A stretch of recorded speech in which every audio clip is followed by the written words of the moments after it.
বিশ্বের সবচেয়ে শক্তিশালী নৌবহর, হাজার হাজার সেনা, শত শত যুদ্ধবিমান আর সেই বিশাল শক্তির প্রতীক একটি মার্কিন বিমানবাহী রণতরী। এখন সেই রণতরীর ছবির ওপর ভেসে উঠছে একটি ভিডিও, আগুন, বিস্ফোরণ, আর লেখা আছে মাত্র একটি শব্দ, we can split it in two.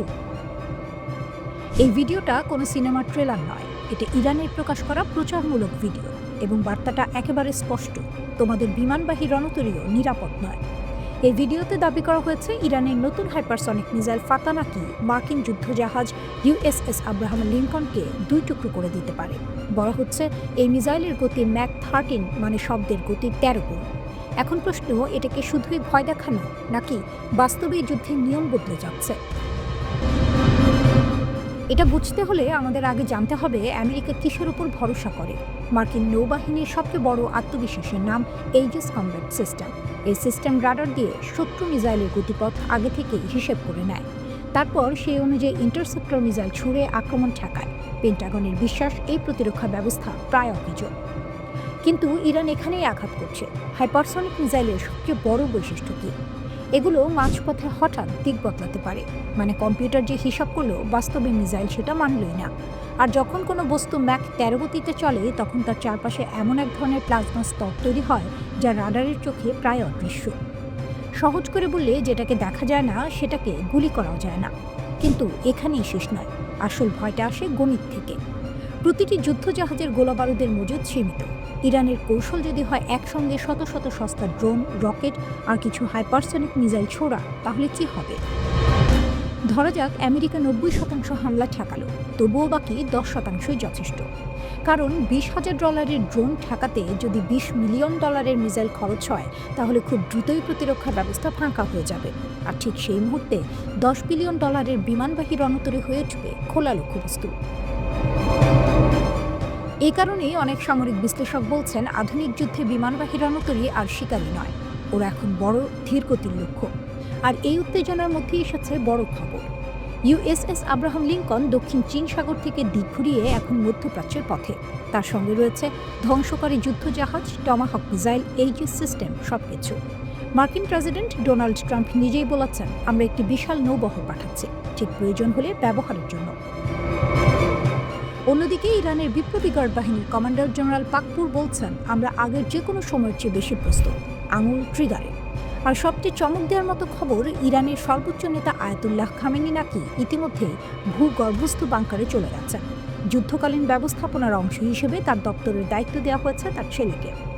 একদিকে মার্কিন যুদ্ধজাহাজ এগোচ্ছে, অন্যদিকে ইরান হাইপারসনিক মিসাইল দেখিয়ে বলছে, আমরা প্রস্তুত।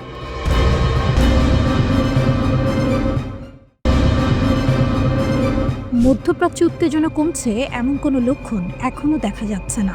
বাইরে থেকে যতই বলা হোক পরিস্থিতি নিয়ন্ত্রণে, ভেতরে ভেতরে চলছে বড় ধরনের সামরিক প্রস্তুতি।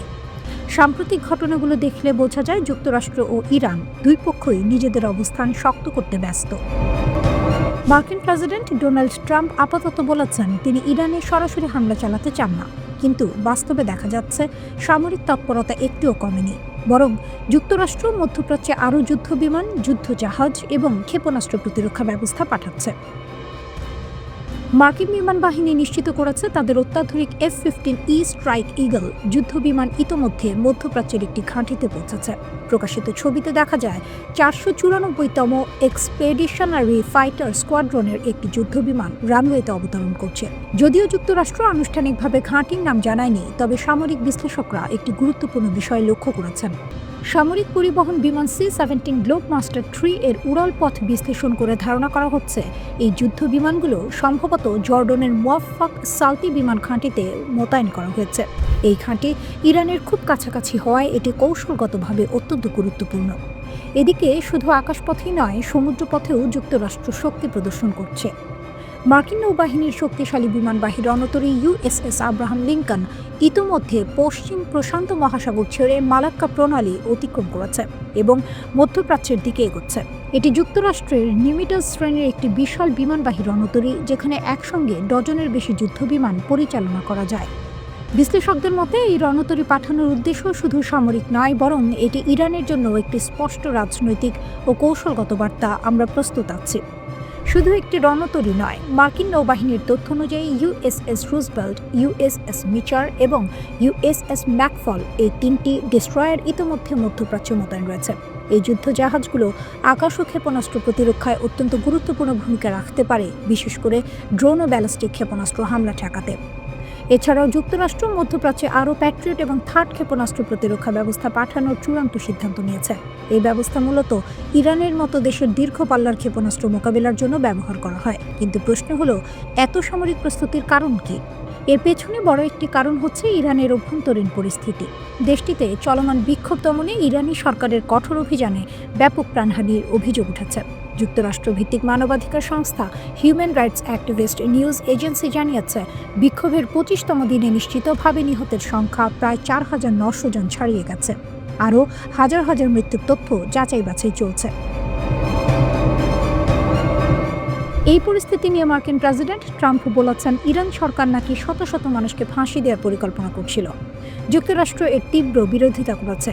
ট্রাম্প হুঁশিয়ারি দিয়ে বলেন, যদি সেটা হতো তাহলে সেটা তাদের জন্য খুবই খারাপ দিন হতো। তবে একই সঙ্গে তিনি এটাও বলেছেন, ভবিষ্যতে কি হবে তা এখনই বলা সম্ভব নয়। আপাতত যুক্তরাষ্ট্র পরিস্থিতি পর্যবেক্ষণ করছে। মধ্যপ্রাচ্যে যুক্তরাষ্ট্রের সামরিক উপস্থিতি যত বাড়ছে, ইরানকে ঘিরে উত্তেজনাও তত গভীর হচ্ছে। ইরানে চলমান অস্থিরতা এবং সম্ভাব্য যুদ্ধের আশঙ্কার মধ্যে এবার নতুন করে সতর্কতা জারি করেছে যুক্তরাষ্ট্র। জেরুজালেমে অবস্থিত মার্কিন দূতাবাস একটি নতুন নিরাপত্তা সতর্কবার্তা প্রকাশ করেছে, যা স্পষ্টভাবে জানিয়ে দিচ্ছে পরিস্থিতি যে কোনো সময় খারাপের দিকে যেতে পারে। মার্কিন নাগরিকদের বলা হয়েছে তারা যেন তাদের ভ্রমণ পরিকল্পনা নতুন করে পর্যালোচনা করেন এবং হঠাৎ কোনো জরুরি পরিস্থিতির জন্য প্রস্তুত থাকেন। দূতাবাস বলছে, এই সতর্কতার পেছনে রয়েছে চলমান আঞ্চলিক উত্তেজনা, যার সঙ্গে এখন সরাসরি যুক্ত হয়ে গেছে ইরানের দেশ জুড়ে চলা বিক্ষোভ এবং যুক্তরাষ্ট্র ও ইসরায়েলের বিরুদ্ধে তেহরানের ক্রমবর্ধমান হুমকি। ইরান এই মুহূর্তে কয়েক দশকের মধ্যে সবচেয়ে অস্থির সময় পার করছে। দেশ জুড়ে বিক্ষোভ, দ্রুত বিচার, কড়া নিরাপত্তা ব্যবস্থা এবং প্রতিশোধের হুঁশিয়ারি, সব মিলিয়ে পরিস্থিতি ভয়ঙ্কর রূপ নিচ্ছে। ইরানের নেতারা স্পষ্ট করে বলেছেন, যুক্তরাষ্ট্র বা ইসরায়েল যদি হস্তক্ষেপ করে তাহলে তার ফল ভোগ করতে হবে। এই বক্তব্যই পুরো অঞ্চল জুড়ে বড় সংঘাতের আশঙ্কা আরও বাড়িয়ে তুলেছে। এই প্রেক্ষাপটে ইসরায়েলে থাকা মার্কিন নাগরিকদের ব্যক্তিগত নিরাপত্তা বাড়ানোর আহ্বান জানিয়েছে দূতাবাস। সবাইকে বলা হয়েছে সতর্ক থাকতে হবে, সরকারি নির্দেশনা নিয়মিত অনুসরণ করতে হবে এবং পরিস্থিতি দ্রুত খারাপ হলে সঙ্গে সঙ্গে পদক্ষেপ নেওয়ার জন্য মানসিকভাবে প্রস্তুত থাকতে হবে।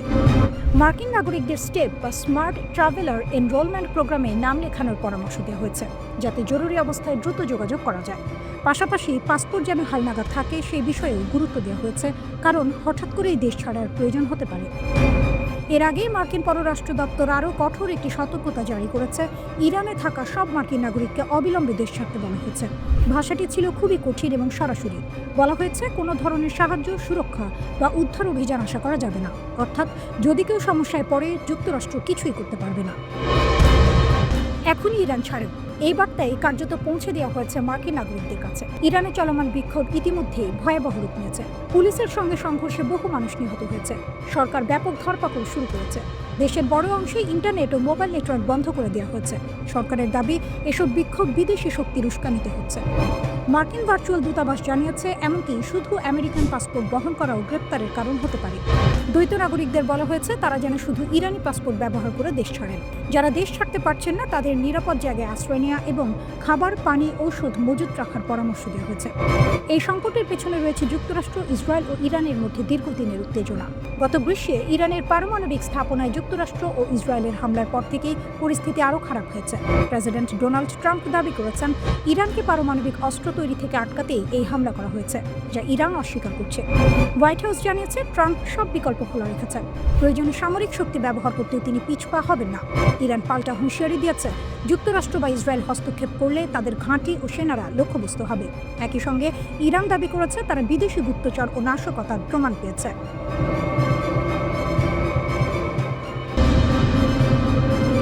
ইরান প্রকাশ্যে বলে দিচ্ছে, আমাদের দিকে তাকানোর চোখটাই উপড়ে ফেলব। কোনো সিনেমার সংলাপ না, এটা এসেছে ইরানের ইসলামিক রেভলিউশনারি গার্ড কর্পস আইআরজিসির শীর্ষ কমান্ডারের মুখ থেকে। ইরানের আইআরজিসি স্থলবাহিনীর প্রধান ব্রিগেডিয়ার জেনারেল মোহাম্মদ কারামি স্পষ্ট ভাষায় ঘোষণা দিয়েছেন, ইরানের সেনাবাহিনী এখন ফুল রেডি। কেউ যদি ভুল করে ইরানের ওপর হামলার চিন্তা করে তাহলে তার জবাব হবে দ্রুত, কঠোর এবং চূড়ান্ত। কারামি বলেন, ইরানের সশস্ত্র বাহিনীগুলোর মধ্যে সমন্বয় এখন সর্বোচ্চ পর্যায়ে। স্থল, আকাশ, সাইবার সব দিকেই প্রস্তুতি চলছে। প্রতিদিন নতুন সক্ষমতা তৈরি করা হচ্ছে যেন নতুন ধরনের হুমকি এলেই সঙ্গে সঙ্গে মোকাবিলা করা যায়। কিন্তু এখানে একটি গুরুত্বপূর্ণ শব্দ আছে, হাইব্রিড ওয়ার। কারামির দাবি অনুযায়ী ইরান এখন শুধু সামরিক যুদ্ধের মুখে নয়, তারা লড়ছে একসাথে অনেকগুলো ফ্রন্টে।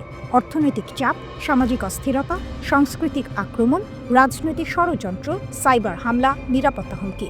অর্থাৎ এটা বন্দুক বনাম বন্দুকের লড়াই না, এটা পুরো সিস্টেম ভেঙে দেওয়ার যুদ্ধ। তবুও কারামি বলছেন, ইরানের নিরাপত্তা সীমান্ত থেকে শুরু করে দেশের গভীর পর্যন্ত পুরোপুরি নিয়ন্ত্রণে আছে। তার সেই বিখ্যাত হুঁশিয়ারি, যে চোখ আমাদের ভূমির দিকে লোভ করে তাকাবে সেই চোখ উপড়ে ফেলা হবে।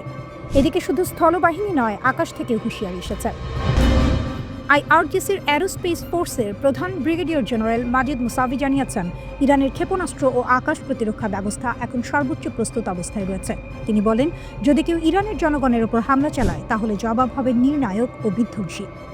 আর এখানেই সবচেয়ে গুরুত্বপূর্ণ তথ্যটা আসে। মুসাভির দাবি অনুযায়ী সাম্প্রতিক 12 দিনের যুদ্ধের পর ইরানের ক্ষেপণাস্ত্র উৎপাদন আগের চেয়ে আরও বেড়েছে। মানে যুদ্ধ ইরানকে দুর্বল করেনি, বরং আরও প্রস্তুত করেছে।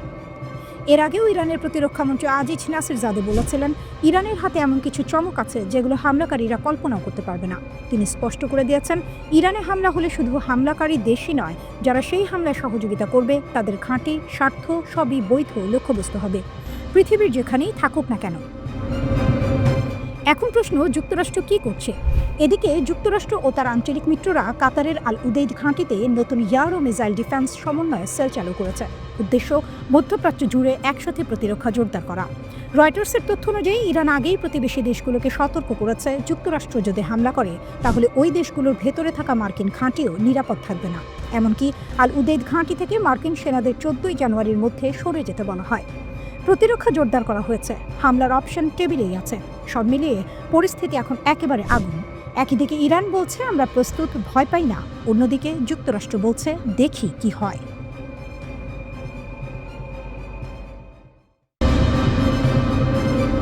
টিভিতে কিল ট্রাম্প হুমকি, ইরান যুক্তরাষ্ট্র সংঘাতকে আরও ভয়ঙ্কর দিকে যাচ্ছে।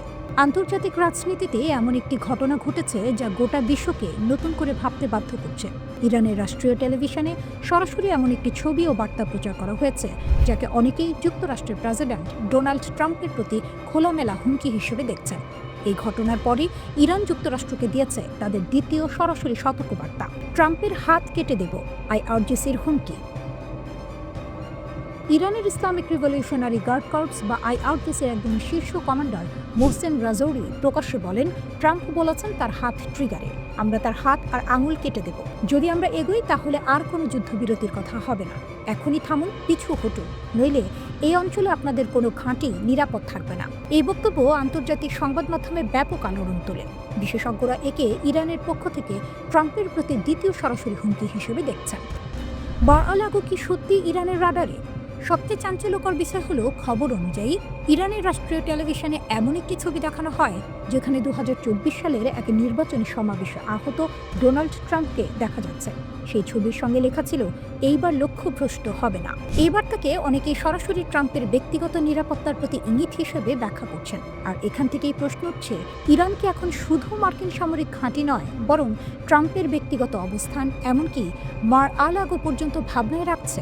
হোয়াইট হাউসের প্রথম প্রতিক্রিয়া।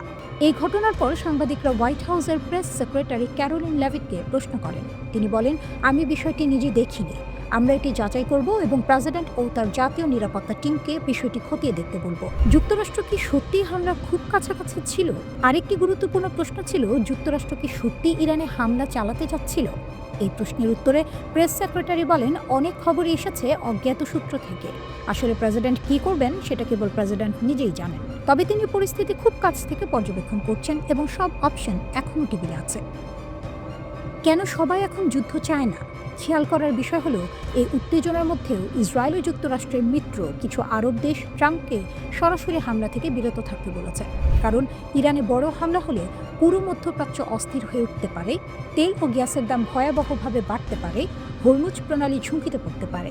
সবচেয়ে বড় কথা, একটি যুদ্ধ শুরু হলে তা নিয়ন্ত্রণের বাইরে চলে যাওয়ার সম্ভাবনা খুব বেশি। এই মুহূর্তে ইরান ও যুক্তরাষ্ট্র দুপক্ষই শক্ত বার্তা দিচ্ছে, কিন্তু বাস্তবে কেউই হয়তো যুদ্ধ চায় না। কেন এখন ইরানের উপর মার্কিন ইসরায়েল হামলার বিরোধিতা করছে আরব দেশগুলো?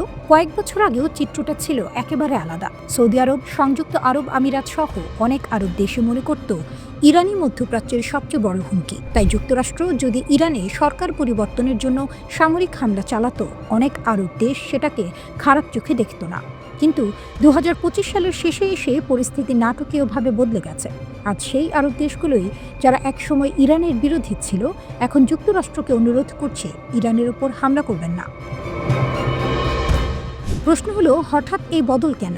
এর উত্তর লুকিয়ে আছে ইসরায়েলের সাম্প্রতিক আচরণে।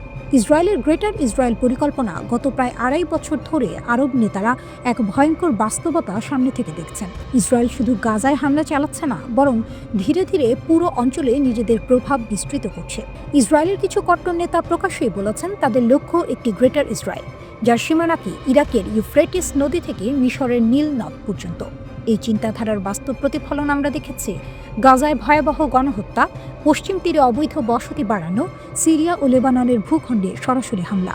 কিন্তু সবচেয়ে বড় ধাক্কা আসে 2025 সালের সেপ্টেম্বর মাসে। কাতারে ইসরায়েলের হামলা আরবদের চোখ খুলে দেয়। সেই মাসে ইসরায়েল সরাসরি হামলা চালায় কাতারে, যে দেশটি আবার যুক্তরাষ্ট্রের ঘনিষ্ঠ মিত্র। আরব নেতারা তখন বুঝে যান আজ কাতার, কাল কে। এর আগেই 2025 সালের জুনে ইসরায়েলের চাপে যুক্তরাষ্ট্র ইরানের ওপর বিমান হামলা চালায়, যার লক্ষ্য ছিল ইরানের পারমাণবিক কর্মসূচি ধ্বংস করা। এই ঘটনাগুলো একসঙ্গে আরব বিশ্বকে স্পষ্ট বার্তা দেয় ইসরায়েল এখন পুরো অঞ্চলে একক আধিপত্য চায়। আরব দেশগুলোর আরেকটি হিসাব খুব বাস্তব। ইরান এমনিতেই দুর্বল হয়ে পড়েছে, কঠোর নিষেধাজ্ঞায় অর্থনীতি নড়বড়ে, মার্কিন ইসরায়েল হামলায় সামরিক সক্ষমতা ক্ষতিগ্রস্ত, সিরিয়ায় আসাদ সরকারের পতন, হিজবুল্লাহ মারাত্মক চাপে। আরব নেতাদের মতে এত দুর্বল ইরানের ওপর আবার হামলা অপ্রয়োজনীয়, বরং ইরান যদি পুরোপুরি ভেঙে পড়ে তাহলে তার ফলাফল হবে ভয়াবহ: গৃহযুদ্ধ, শরণার্থী সংকট, জঙ্গিবাদের বিস্তার, যা শেষ পর্যন্ত আরব দেশগুলোকেই ভুগতে হবে। তেল, গ্যাস আর হরমুজ প্রণালী। আরব দেশগুলোর সবচেয়ে বড় দুশ্চিন্তা হলো অর্থনীতি। ইরানে হামলা হলে পাল্টা প্রতিক্রিয়ায় হরমুজ প্রণালী বন্ধ হয়ে যেতে পারে, তেল ও গ্যাস সরবরাহের ভয়াবহ সংকট তৈরি হবে, দাম আকাশচুম্বী হবে। মিশরও আতঙ্কিত, কারণ ইরানে অস্থিরতা বাড়লে লোহিত সাগর ও সুয়েজ খাল ঝুঁকিতে পড়বে, যা মিশরের অর্থনীতির মেরুদণ্ড। বদলে যাওয়া শত্রুর তালিকা। সবচেয়ে বড় পরিবর্তনটি এসেছে হুমকি মূল্যায়নে। একসময় সৌদি আরবের প্রধান শত্রু ছিল ইরান, কাতারের শত্রু ছিল সৌদি, মিশরের চোখে কাতার ছিল অস্থিরতার উৎস। আজ সেই সমীকরণ ভেঙে গেছে। আজ অধিকাংশ আরব দেশের চোখে সবচেয়ে বড় হুমকি ইসরায়েল, কারণ সীমান্ত মানে না, আন্তর্জাতিক আইন মানে না, প্রকাশ্যে ভূখণ্ড দখলের কথা বলে। আরব নেতারা ভয় পাচ্ছেন ইসরায়েল হয়তো ইতোমধ্যেই গ্রেটার ইসরায়েলের পথে। ইসরায়েলের লাগামহীন আগ্রাসন আর মার্কিন সমর্থন আজ এমন এক পরিস্থিতি তৈরি করেছে যেখানে বিভক্ত আরব বিশ্বও একটি বিষয়ে একমত হচ্ছে: এই আগুন আর বাড়ানো যাবে না।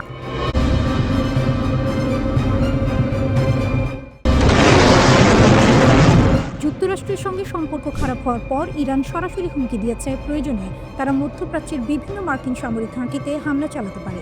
এই ঘোষণার পর উপসাগরীয় দেশগুলোতে আতঙ্ক ছড়িয়ে পড়ে, কারণ এসব দেশে বহু মার্কিন ঘাঁটি রয়েছে। কিন্তু বিশ্লেষকদের মতে একটি মার্কিন ঘাঁটি আছে যেটিকে ইরান সম্ভবত কখনোই আঘাত করবে না।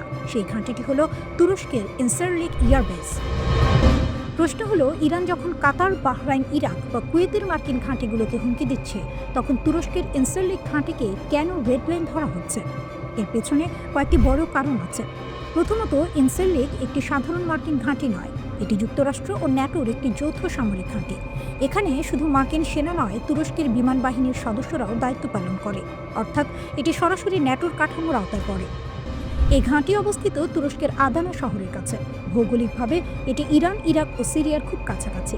ফলে মধ্যপ্রাচ্যের যে কোনো সংকটে যুক্তরাষ্ট্র ও ন্যাটো এখান থেকে খুব দ্রুত প্রতিক্রিয়া জানাতে পারে। ইনসারলিকে নিয়মিতভাবে যুদ্ধ বিমান, জ্বালানি বহনকারী ট্যাঙ্কার বিমান, পরিবহন বিমান ও নজরদারি বিমান মোতায়েন থাকে। এখান থেকে নজরদারি, আকাশে জ্বালানি সরবরাহ এবং জরুরি সামরিক অভিযানের প্রস্তুতি নেওয়া হয়। কিন্তু সবচেয়ে সংবেদনশীল বিষয়টি হলো এই ঘাঁটিতে মার্কিন পারমাণবিক অস্ত্র রয়েছে। খোলা সূত্রের তথ্য অনুযায়ী ইনসারলিকে 20 থেকে 50টি পর্যন্ত B-61 পারমাণবিক বোমা সংরক্ষিত আছে। এগুলো ন্যাটোর নিউক্লিয়ার শেয়ারিং ব্যবস্থার অংশ। এই কারণেই সামরিক বিশেষজ্ঞরা বলছেন ইনসিরলিকে হামলা মানে শুধু যুক্তরাষ্ট্র নয়, পুরো ন্যাটো জোটের সঙ্গে সরাসরি সংঘাতে জড়িয়ে পড়া। কারণ তুরস্ক ন্যাটোর সদস্য, আর ন্যাটোর আর্টিকেল 5 অনুযায়ী কোনো একটি সদস্য রাষ্ট্রে হামলা হলে সেটাকে পুরো জোটের ওপর হামলা হিসেবে ধরা হয়। তবে এখানেও একটি জটিলতা আছে। কিছু আন্তর্জাতিক আইন বিশেষজ্ঞ বলছেন, যদি ইরান দাবি করে যে তারা যুক্তরাষ্ট্রের আগের হামলার জবাবে প্রতিশোধ নিয়েছে, তাহলে ন্যাটোর ভেতরে আর্টিকেল 5 কার্যকর করা নিয়ে বিতর্ক হতে পারে। কারণ জাতিসংঘের আত্মরক্ষার আইন এখানে জটিল হয়ে যায়। তবুও বাস্তবতা হলেও ইনসিরলিকে আঘাত করা ইরানের জন্য ভয়ঙ্কর ঝুঁকিপূর্ণ সিদ্ধান্ত হবে। আর একটি গুরুত্বপূর্ণ কারণ হলো তুরস্কের সামরিক শক্তি। যুক্তরাষ্ট্রের পর ন্যাটোর মধ্যে তুরস্কের সেনাবাহিনী দ্বিতীয় বৃহত্তম। 2026 সালের গ্লোবাল ফায়ার পাওয়ার র্যাঙ্কিংয়ের তুরস্ক বিশ্বের শীর্ষ 10টি সামরিক শক্তির একটি, যেখানে ইরান অনেক পিছিয়ে। তুরস্কের নিজস্ব ড্রোন যেমন বাইরাক্তার TB2, আনকা, আকিনসি ইতিমধ্যেই বিভিন্ন যুদ্ধে কার্যকারিতা প্রমাণ করেছে। পাশাপাশি রয়েছে অভিজ্ঞ যুদ্ধ বিমান বাহিনী। বিশ্লেষকদের মতে যদি ইরান তুরস্কের মাটিতে হামলা চালায়, তাহলে আঙ্কারা আরও শক্তভাবে ওয়াশিংটনের পাশে দাঁড়াবে। এতে ইরান কূটনৈতিকভাবে আরও একঘরে হয়ে পড়বে। অন্যদিকে যুক্তরাষ্ট্রের মধ্যপ্রাচ্যে প্রায় 40 থেকে 50 হাজার সেনা রয়েছে। কাতারের আল উদেদ ঘাঁটি, বাহরাইনের নৌ ঘাঁটি, সংযুক্ত আরব আমিরাত, সৌদি আরব, ইরাক, কুয়েত সব জায়গায় মার্কিন উপস্থিতি রয়েছে। এমনকি মার্কিন রণতরী USS আব্রাহাম লিঙ্কনকেও মধ্যপ্রাচ্যে পাঠানো হয়েছে।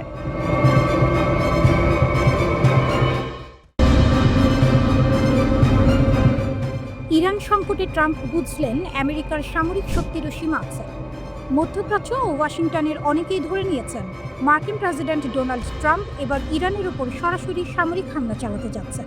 কারণ তিনি ভেনেজুয়েলায় এক দুঃসাহসিক অভিযানে নিকোলাস মাদুরোকে আটক করার নির্দেশ দিয়েছিলেন। তাই অনেকের ধারণা ছিল ইরানের ক্ষেত্রেও তিনি একই পথে হাঁটবেন।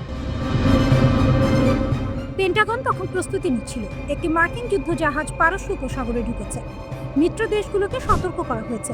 কাতারের আল উদেদ ঘাঁটির সেনাদেরও সম্ভাব্য ইরানি পাল্টা হামলার আশঙ্কায় সরিয়ে নেওয়ার কথা ভাবা হচ্ছিল। ট্রাম্প নিজেও সামাজিক মাধ্যমে ইরানের বিক্ষোভকারীদের উদ্দেশ্যে লিখেছিলেন সহায়তা আসছে, কিন্তু শেষ পর্যন্ত সেই হামলা আর হলো না। কেন? এর উত্তরটা খুব গুরুত্বপূর্ণ। একটা বড় মোড় আসে।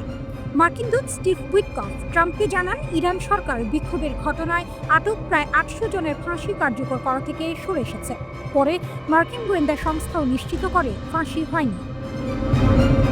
এরপর ট্রাম্প বলেন, আমরা দেখব পরিস্থিতি কোথায় যায়। এই সিদ্ধান্তের পেছনে কয়েকটি বড় বাস্তবতা কাজ করেছে। ইরান কোনো ছোট টার্গেট না, এটি সিরিয়া বা ইয়েমেন নয়। ইরানে হামলা মানে শুধু একটি দেশ নয়, পুরো মধ্যপ্রাচ্য অস্থির হয়ে পড়া। সেখানে রয়েছে প্রায় 30,000 মার্কিন সেনা। হামলা হলে ইরান পাল্টা আঘাত করবে, এটা প্রায় নিশ্চিত। মার্কিন সামরিক প্রস্তুতির সীমাবদ্ধতা। তখন যুক্তরাষ্ট্রের একটি বড় অংশের নৌ ও বিমান শক্তি ক্যারিবিয়ানে ও অন্য অঞ্চলে মোতায়েন ছিল। মধ্যপ্রাচ্যে পর্যাপ্ত শক্তি না থাকলে ইরানের পাল্টা হামলা ঠেকানো কঠিন হতো। ইসরায়েল নিজেও প্রস্তুত ছিল না।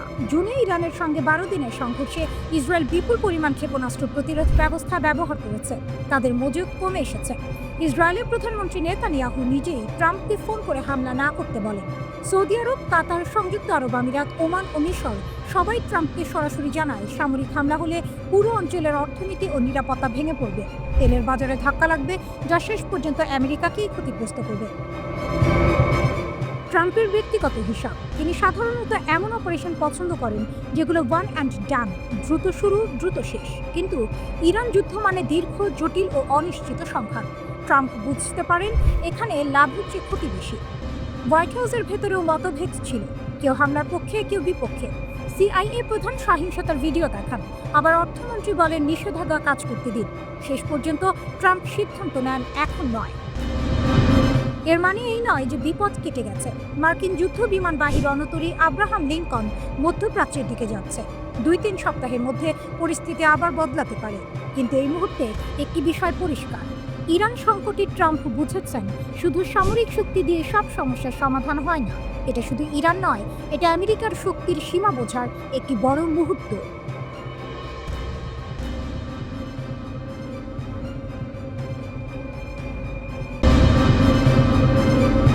যুক্তরাষ্ট্র কি ইরানের সর্বোচ্চ নেতাকে হত্যার পরিকল্পনা করছে?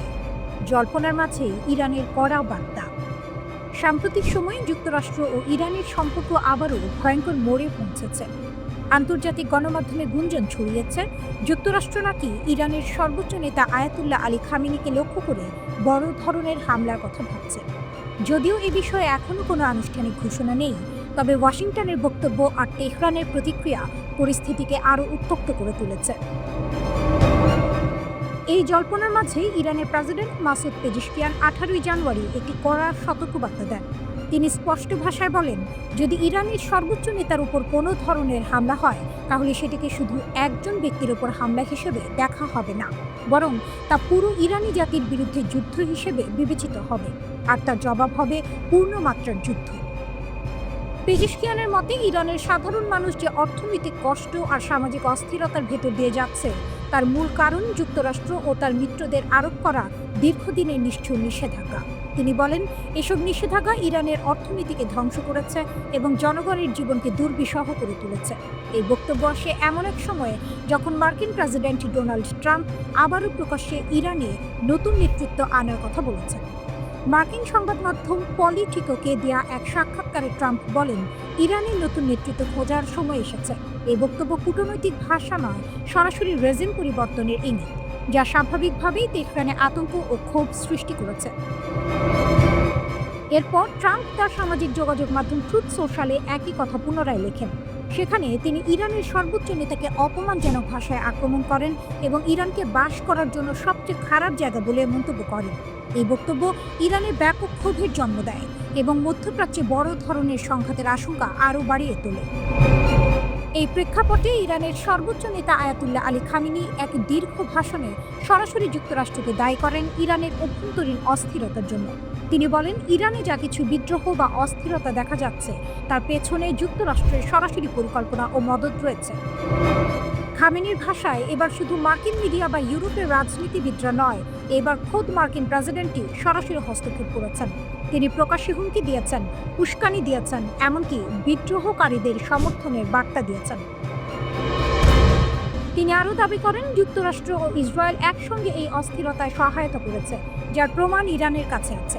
তবে একই সঙ্গে তিনি বলেন, ইরান যুদ্ধ চায় না, কিন্তু যারা দেশকে অস্থিতিশীল করার চেষ্টা করছে, দেশের ভেতরের হোক বা বাইরে, তাদের কাউকেই ছাড় দেওয়া হবে না।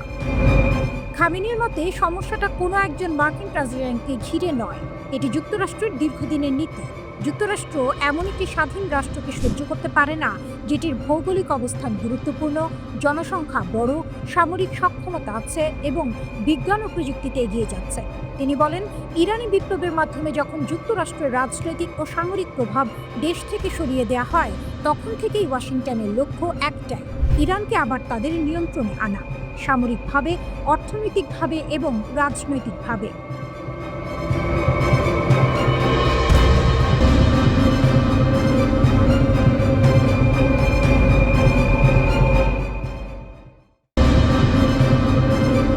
ইরান কি সত্যিই ট্রাম্পকে হত্যা করার হুমকি দিচ্ছে?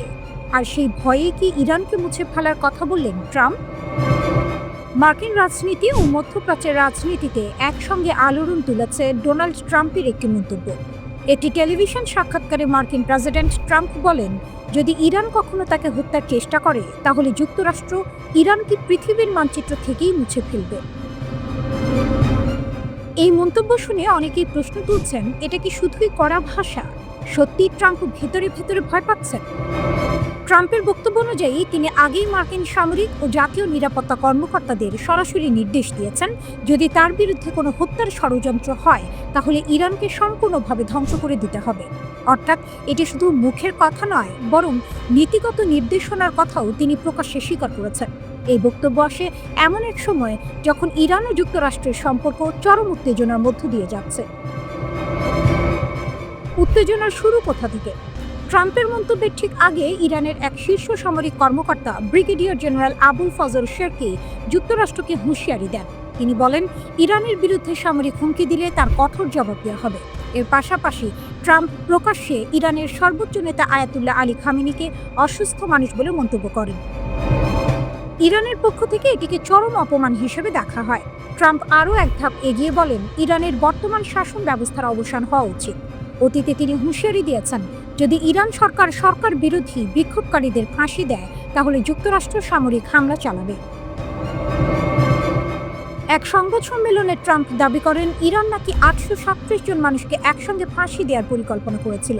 ট্রাম্প বলেন তিনি ইরানকে জানিয়ে দেন এটা হলে তাদের জন্য খুব খারাপ দিন আসবে। তার দাবি অনুযায়ী এই হুমকির পরেই ইরান নাকি ফাঁসি কার্যকর করা থেকে সরে আসে। যুক্তরাষ্ট্রকে যুদ্ধের প্রস্তুতি নিচ্ছে। মার্কিন সংবাদ মাধ্যম দ্য ওয়াল স্ট্রিট জার্নাল জানাচ্ছে ট্রাম্প তার শীর্ষ সামরিক ও প্রতিরক্ষা কর্মকর্তাদের ইরান বিষয়ে স্পষ্ট সামরিক পরিকল্পনা তৈরি করতে বলেছেন। পেন্টাগন নাকি একাধিক বিকল্প প্রস্তুত রেখেছে। ইরানের সরকারকে অস্থিতিশীল করার পরিকল্পনা, আইআরজিসি বা ইসলামিক রিভলিউশনারি গার্ডের ঘাঁটিতে লক্ষ্যভিত্তিক বিমান হামলা, প্রয়োজনে শাসন পরিবর্তনের কৌশল। এই পরিস্থিতির মধ্যেই যুক্তরাষ্ট্র একটি বিমানবাহী রণতরী বহর ও যুদ্ধ বিমান মধ্যপ্রাচ্যে পাঠিয়েছে। ইরানের 10,000 কিলোমিটার ক্ষেপণাস্ত্র বাস্তব নাকি ভয় দেখানো? একই সময়ে ইরান দাবি করেছে তারা 10,000 কিলোমিটার পাল্লার একটি আন্তঃমহাদেশীয় ব্যালিস্টিক ক্ষেপণাস্ত্রের পরীক্ষা সফলভাবে চালিয়েছে। এই দাবি সত্য হলে তাত্ত্বিকভাবে যুক্তরাষ্ট্রের বড় অংশ ইরানের ক্ষেপণাস্ত্রের আওতায় চলে আসে। যদিও এই তথ্য এখনো পুরোপুরি যাচাই হয়নি, তবে এটি নিঃসন্দেহে চাপ বাড়িয়েছে। তাহলে ট্রাম্প কি ভয় পাচ্ছেন? সবকিছু মিলিয়ে একটি বিষয় পরিষ্কার, ট্রাম্প শুধু হুমকি দিচ্ছেন, তিনি নিজের নিরাপত্তা নিয়েও অস্বস্তিতে আছেন। প্রকাশ্যে হত্যার আশঙ্কার কথা বলা, আগাম সামরিক নির্দেশ দেয়া এসব সাধারণত আত্মবিশ্বাসী নেতাদের আচরণ নয়। অন্যদিকে ইরানও চাপের মুখে রয়েছে অভ্যন্তরীণ বিক্ষোভ, অর্থনৈতিক সংকট, আন্তর্জাতিক নিষেধাজ্ঞা। এই দুই পক্ষের শক্তির লড়াইয়ের মাঝে সবচেয়ে বড় প্রশ্ন একটাই, এই উত্তেজনা কি কথার মধ্যে সীমাবদ্ধ থাকবে নাকি বাস্তব সংঘাতে রূপ নেবে?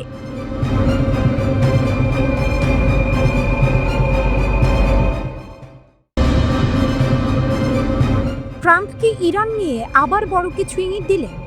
ফ্রি ইরান মন্তব্যের আড়ালে কি লুকিয়ে আছে? ডোনাল্ড ট্রাম্প এমন একজন নেতা যিনি প্রায়ই এমন মন্তব্য করেন যার অর্থ পরিষ্কার নয়, কিন্তু প্রভাব অনেক গভীর। একটি ঘটনায় আবারও বিশ্ব রাজনীতি ধাঁধায় পড়ে গেছে, কারণ ট্রাম্প ইরান নিয়ে এমন একটি ইঙ্গিত দিয়েছেন যা নতুন করে ভয় ও অনিশ্চয়তা তৈরি করেছে। 19 জানুয়ারি ট্রাম্প সামাজিক যোগাযোগ মাধ্যমে ফক্স নিউজের একটি সাক্ষাৎকারের ভিডিও শেয়ার করেন। সেখানে বিশ্লেষক মার্ক থিয়ারসন বলেন ট্রাম্প হয়তো ভবিষ্যতে ফ্রি ইরান, ফ্রি হাভানা ও ফ্রি কারাকাস সফর করতে পারেন।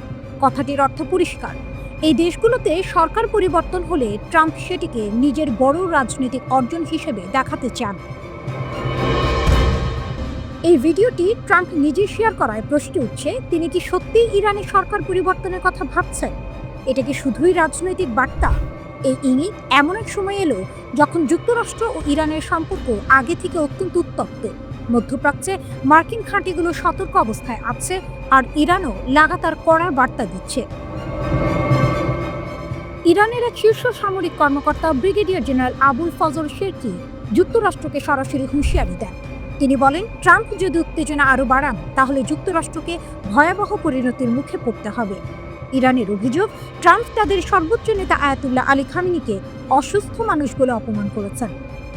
পলিটিকোকে দেয়া এক সাক্ষাৎকারে ট্রাম্প বলেন ইরানের নতুন নেতৃত্ব দরকার এবং চলমান বিক্ষোভ তার কথারই প্রমাণ। ইরানের দৃষ্টিতে এসব বক্তব্য শুধুই মতামত নয়, এগুলো সরাসরি হুমকি। ব্রিগেডিয়ার জেনারেল শেরকি আরও এক ধাপ এগিয়ে বলেন ইরান ট্রাম্পের কথাবার্তাকে হালকাভাবে নেয় না, তবে তিনি হুঁশিয়ারি দেন যদি কেউ ইরানের সর্বোচ্চ নেতার দিকে হাত বাড়ায় তাহলে শুধু সেই হাত কাটা হবে না, বরং পুরো দুনিয়া আগুনে জ্বলবে। তিনি বলেন এটি কোনো স্লোগান নয়, এটি বাস্তব প্রতিশ্রুতি। ইরানের ওপর আক্রমণ হলে শত্রুদের জন্য কোনো জায়গা নিরাপদ থাকবে না। এর আগের দিন অর্থাৎ 18 জানুয়ারি ইরানের প্রেসিডেন্ট মাসুদ পেজেশকিয়ান বলেন খামেনির ওপর হামলা মানে ইরানের বিরুদ্ধে সর্বাত্মক যুদ্ধ ঘোষণা। খামেনির সরাসরি অভিযোগ, 17 জানুয়ারি আয়াতুল্লাহ খামেনি নিজেও ট্রাম্পের বিরুদ্ধে কড়া ভাষায় কথা বলেন। তিনি ট্রাম্পকে অপরাধী বলে আখ্যা দেন এবং বলেন যুক্তরাষ্ট্র সরাসরি ইরানের ভেতরের অস্থিরতায় হস্তক্ষেপ করছে। খামেনির দাবি ট্রাম্প প্রকাশ্যে হুমকি দিয়েছেন, বিক্ষোভকারীদের উৎসাহ দিয়েছেন এবং এমনকি সামরিক সহায়তার কথাও বলেছেন। তার মতে যুক্তরাষ্ট্র ইচ্ছাকৃতভাবে তরুণদের ব্যবহার করে ইরানে বিশৃঙ্খলা তৈরি করছে। 10,000 কিলোমিটার ক্ষেপণাস্ত্র বাস্তব হুমকি। এই উত্তেজনার মধ্যেই ইরান দাবি করেছে তারা 10,000 কিলোমিটার পাল্লার একটি আন্তঃমহাদেশীয় ব্যালিস্টিক ক্ষেপণাস্ত্র সফলভাবে পরীক্ষা করেছে। যদি এই দাবি সত্য হয় তাহলে যুক্তরাষ্ট্রের রাজধানী ওয়াশিংটন পর্যন্ত ইরানের ক্ষেপণাস্ত্র পৌঁছাতে পারে। অর্থাৎ ইরানের সামরিক সক্ষমতা তখন শুধু মধ্যপ্রাচ্যেই সীমাবদ্ধ থাকবে না, তবে এখনও এই দাবির স্বাধীন কোনো প্রমাণ নেই। বিশ্লেষকরা বলছেন ইরানের বক্তব্য যাচাই করা হয়নি। তাহলে আসল বার্তাটা কি? সবকিছু মিলিয়ে একটি বিষয় পরিষ্কার, ট্রাম্প ও ইরান দুই পক্ষই একে অপরকে চাপের মধ্যে রাখতে চাইছে। ট্রাম্পের রহস্যময় বার্তা যেমন ভয় তৈরি করছে, তেমনি ইরানের হুমকিও বাস্তব উদ্বেগ বাড়াচ্ছে।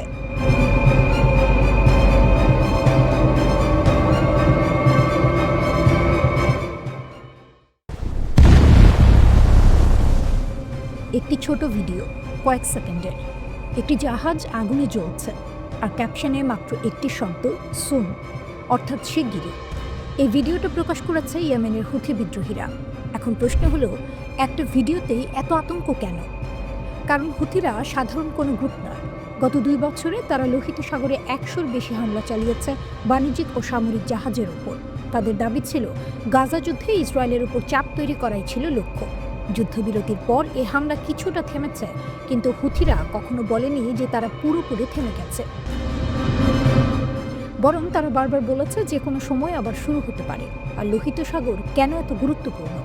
কারণ বিশ্বের প্রায় 12% বৈশ্বিক বাণিজ্য এই পথ দিয়ে হয়। ইউরোপ, এশিয়া, আফ্রিকার মধ্যে জ্বালানি, খাদ্য, পণ্য সবকিছুই এই রুটের ওপর নির্ভরশীল। এখানে সমস্যা মানেই গোটা বিশ্বের প্রভাব। এখন আসি সবচেয়ে গুরুত্বপূর্ণ অংশে। এই ভিডিও প্রকাশের সময় এই খবর এসেছে একটি মার্কিন বিমানবাহী রণতরী মধ্যপ্রাচ্যের দিকে এগোচ্ছে।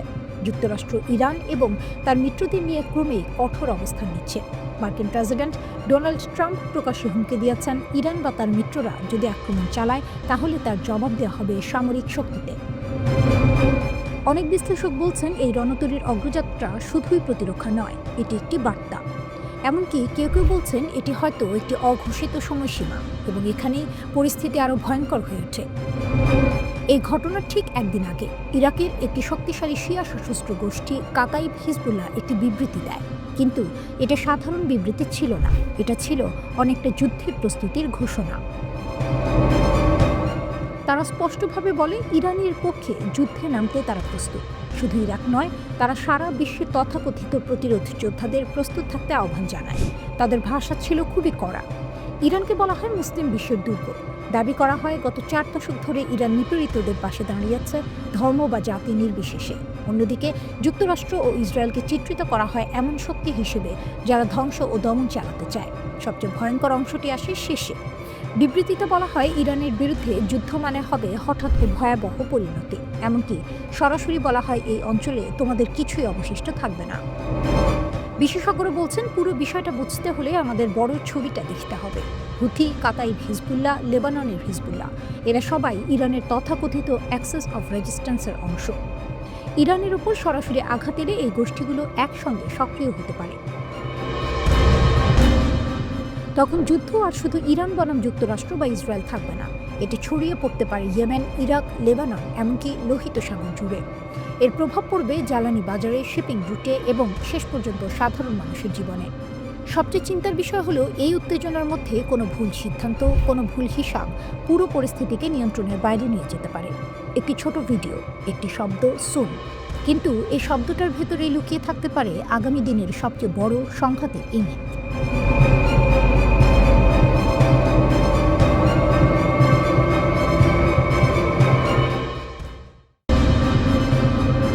পারস্য উপসাগরে আবার উত্তেজনা। ইরান কেন একটি তেল ট্যাঙ্কার জব্দ করল? এটা কি শুধু চোরাচালান আটক, নাকি বড় কোনো ভূ রাজনৈতিক বার্তা?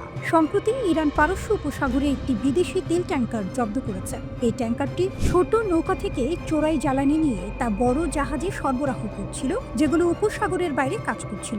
এই সন্দেহজনক কার্যকলাপে নজরে আসে ইরানের বিপ্লবী গার্ড বাহিনী IRGC নৌ ইউনিটের। তারা প্রথমে জাহাজটি পর্যবেক্ষণ করে, তারপর ধাওয়া করে এবং শেষ পর্যন্ত সেটি নিজেদের নিয়ন্ত্রণে নেয়। এরপর ইরানের হরমুজগান প্রদেশের প্রধান বিচারপতি মোস্তফা গাহরামানি আনুষ্ঠানিকভাবে ঘোষণা দেন এই ট্যাঙ্কার এবং এর প্রায় 40 লাখ লিটার চোরাই জ্বালানি রাষ্ট্রের মালিকানায় নেওয়া হবে। এই জ্বালানি ও জাহাজের মূল মূল্য ধরা হয়েছে প্রায় $5 মিলিয়ন বেশি। এখন প্রশ্ন, ইরান কেন এত কঠোর পদক্ষেপ নিচ্ছে? এর উত্তর খুব বাস্তব। ইরানে জ্বালানির দাম অত্যন্ত কম, কারণ সরকার ব্যাপক ভর্তুকি দেয়, কিন্তু পাশের দেশগুলোতে জ্বালানির দাম অনেক বেশি। এই দামের পার্থক্য থেকেই জন্ম নিয়েছে বিশাল চোরাচালান নেটওয়ার্ক। এই নেটওয়ার্কগুলো দেশের ভেতর থেকে জ্বালানি নিয়ে গোপনে বিদেশে বিক্রি করে বিপুল মুনাফা করছে।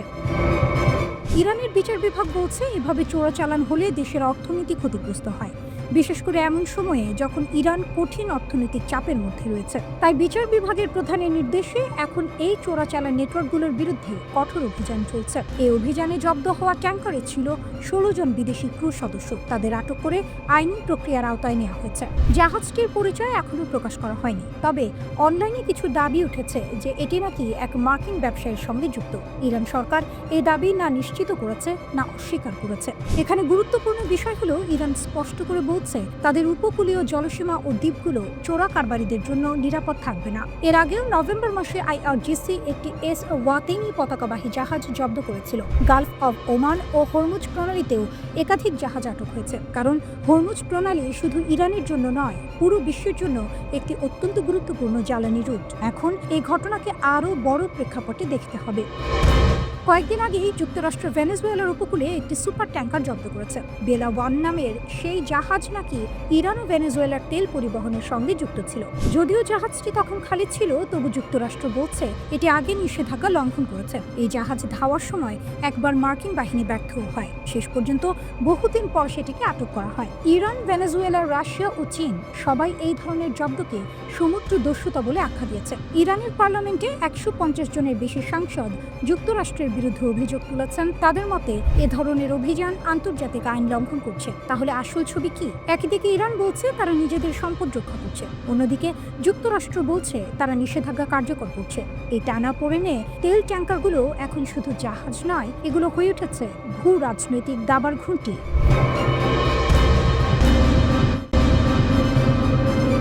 বিদ্রোহ মানে ক্ষমতার চোখে চোখ রেখে সত্য বলা। এই বিদ্রোহী বাস্তবতার মাঝেই আজ গাজাকে ঘিরে নতুন এক কূটনৈতিক নাটক শুরু হয়েছে। আর সেই নাটকের এক গুরুত্বপূর্ণ মঞ্চ তুরস্ক।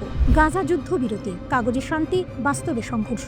অক্টোবরের যুদ্ধবিরতির পর বলা হয়েছিল গাজায় গুলি থামবে, কিন্তু বাস্তব চিত্র বলছে ভিন্ন কথা। ফিলিস্তিনি কর্তৃপক্ষের অভিযোগ, এই যুদ্ধবিরতির পরও ইসরায়েল একাধিকবার হামলা চালিয়েছে। তাদের দাবি অনুযায়ী যুদ্ধবিরতি কার্যকর হওয়ার পর থেকে প্রায় 395 জন নিহত এবং 1000-এর বেশি মানুষ আহত হয়েছেন। এই পরিস্থিতিতে প্রশ্ন উঠছে, যুদ্ধবিরতি কি আদৌ টিকে আছে? তুরস্কের হঠাৎ বড় ভূমিকা। এই উত্তপ্ত অবস্থায় তুরস্ক হঠাৎ সামনে এসে দাঁড়িয়েছে, নীরবে নয় বরং প্রকাশ্য কূটনৈতিক উদ্যোগ নিয়ে। তুরস্কের গোয়েন্দা প্রধান ইব্রাহিম কালিন ইস্তাম্বুলে হামাসের শীর্ষ নেতাদের সঙ্গে বৈঠক করেছেন। হামাস প্রতিনিধি দলের নেতৃত্বে ছিলেন রাজনৈতিক ব্যুরোর জ্যেষ্ঠ সদস্য খলিল আল হায়া। অর্থাৎ এটি কোনো নিচু স্তরের যোগাযোগ নয়, এটি সরাসরি কেন্দ্রীয় নেতৃত্বের সঙ্গে আলোচনা।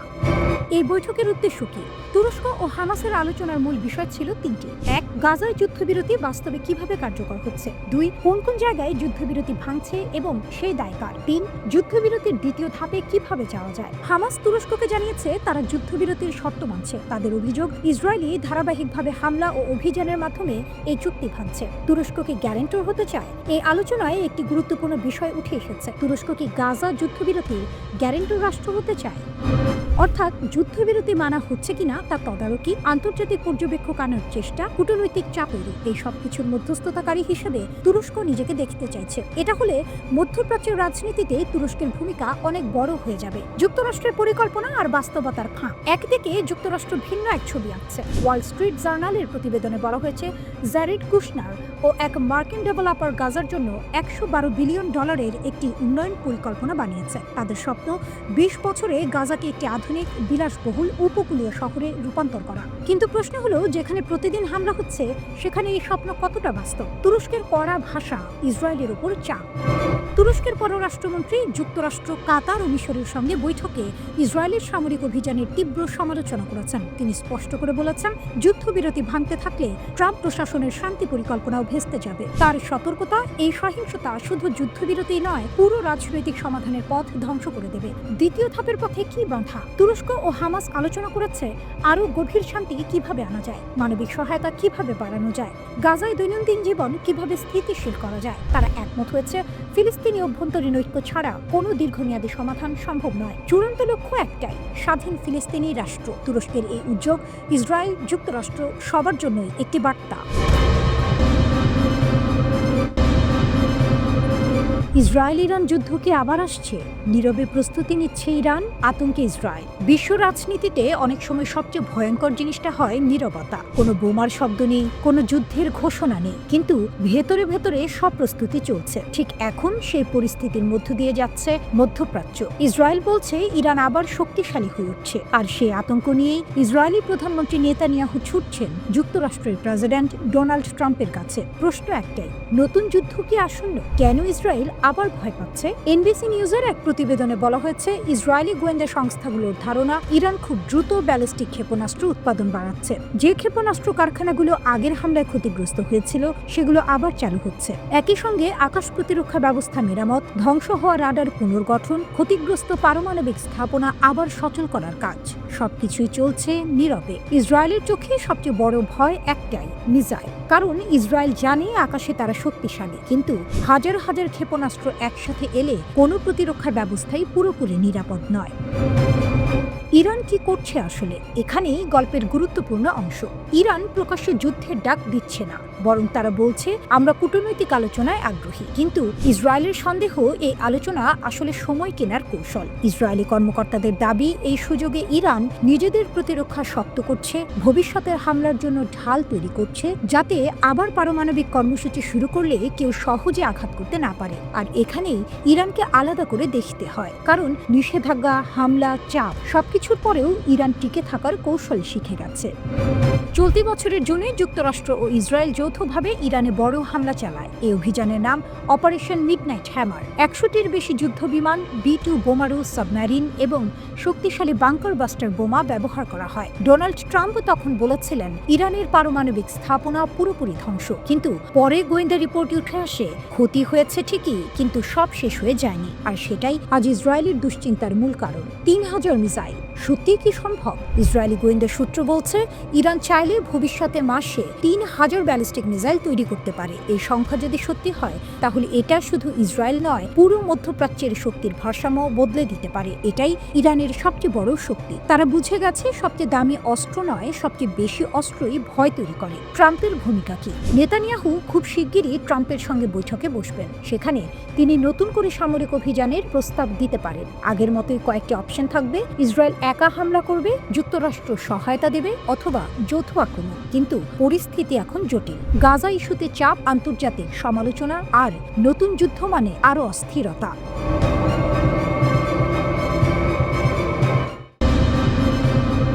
যুদ্ধ থেমেছে, কিন্তু প্রস্তুতি থামেনি। ইসরায়েল এখন আবার চোখ রাখছে ইরানের দিকে, আর এবার লক্ষ্য ব্যালিস্টিক মিসাইল। ইসরায়েলি কর্মকর্তাদের দাবি ইরান দ্রুত বাড়াচ্ছে মিসাইল উৎপাদন। যে কর্মসূচি আগেই ক্ষতিগ্রস্ত হয়েছিল ইসরায়েলি হামলায়, সেটাই আবার দাঁড় করানো হচ্ছে। এই উদ্বেগ নিয়েই ইসরায়েলের প্রধানমন্ত্রী নেতানিয়াহু দেখা করতে যাচ্ছেন ডোনাল্ড ট্রাম্পের সঙ্গে। স্থান ফ্লোরিডা, মারে-লাগো।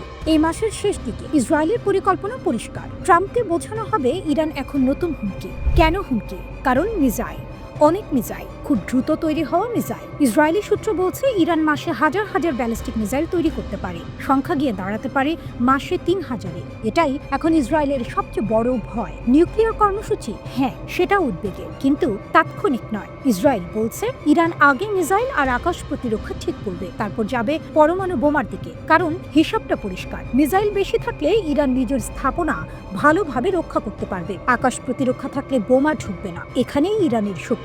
গত জুন মাসে ইসরায়েল ইরানের ভেতরে হামলা চালায়, মার্কিন যুক্তরাষ্ট্রও যোগ দেয়। অপারেশনের নাম মিডনাইট হ্যামার। 100টির বেশি বিমান, সাবমেরিন, 7টি B-2 স্টেলথ বোমারু, 30,000 পাউন্ডের বাংকার বাস্টার বোমা। টার্গেট ইরানের নিউক্লিয়ার স্থাপনা ইস্পাহান, নাতাঞ্জ, ফোর্দো।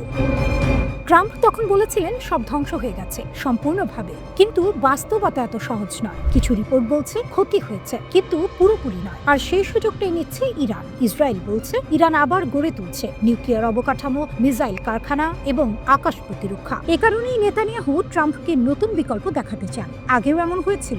জুনের আগে ইসরায়েল ট্রাম্পের সামনে 4টি অপশন রেখেছিল।